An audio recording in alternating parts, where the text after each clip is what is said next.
Live from the Clairvoyatron 2100, it's the Archbishops Update. Brought to you by Forward Movement and the 2014 Winter Paralympics Games that everyone has forgotten about. I'm Thomas Granma. And I'm John Chrysostom. Lent Madness continues with week 2 beginning on Monday. Last week we saw Rana Cooper annihilate Joseph of Arimathea.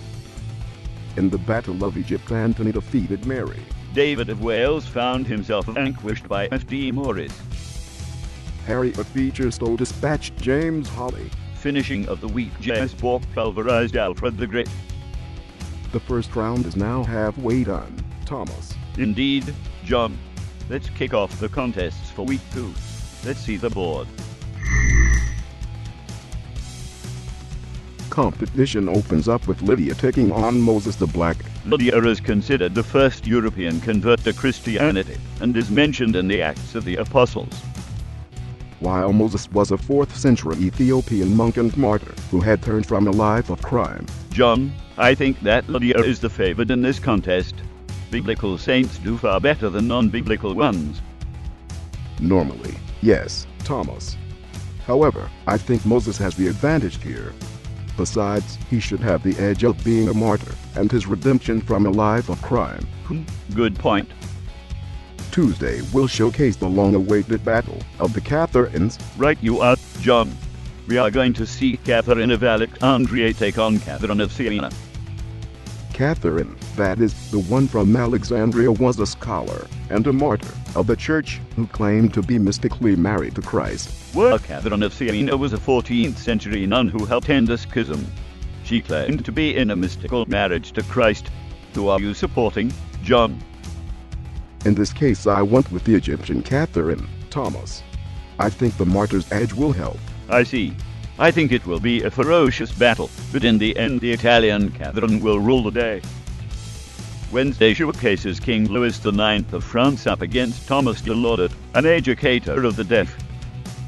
I think that Mr. Laudet will have the advantage here, Thomas.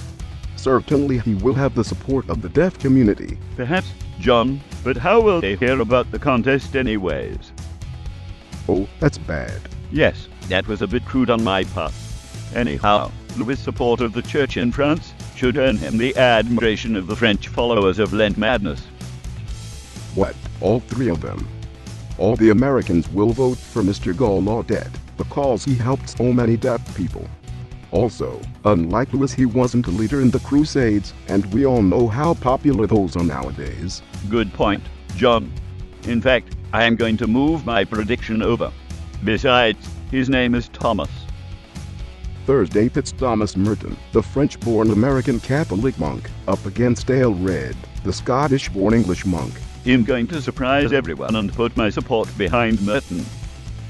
Why is that, Thomas? Because we share our first names, John. I see. Well, I think that Aelred will be victorious in this contest.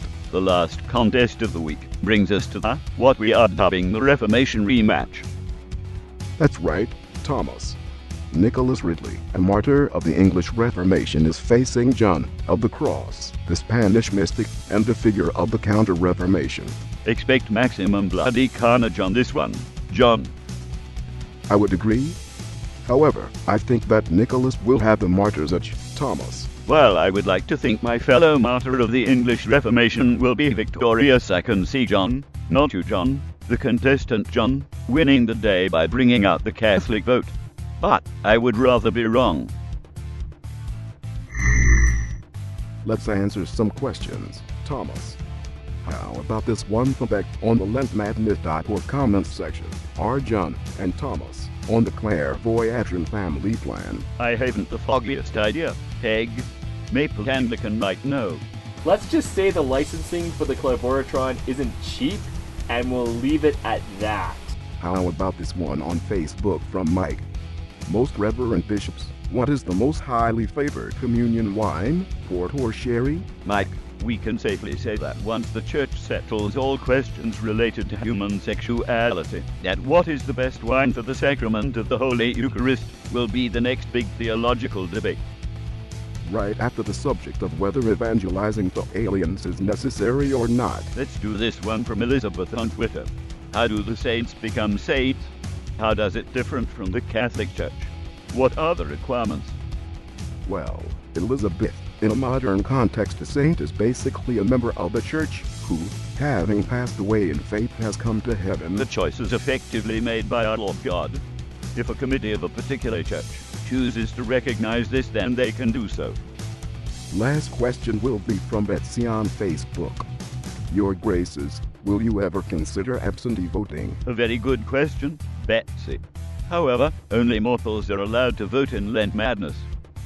If a saint was found to have used a clairvoyant connected to the internet and voted at Lent Madness, they would be sent to the penalty box. The penalty box is a timeout spot for saints. That is right next to that other place.